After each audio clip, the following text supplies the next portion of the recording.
එක කියන දෙයට ඇඟපත අමාරුවක් දැනෙනවා. ඒ වුණත් මචං මැරෙන්නේ නැහැ.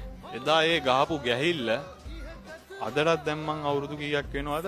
අදටත් මම මේක ගන්නවා. කලදාරියකේ මාස 6ක් මම වැඩ කරා.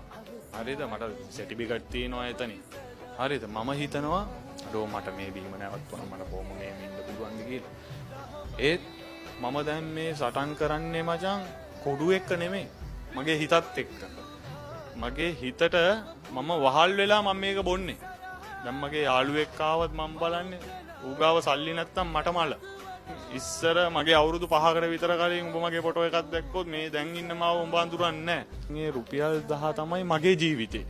මම මේ ගෙදරට වෙලා තවල් 11 12 වෙනකන් නිදා ගන්නවා. මම දන්නේ නැහැ එළිය ලෝකයක්.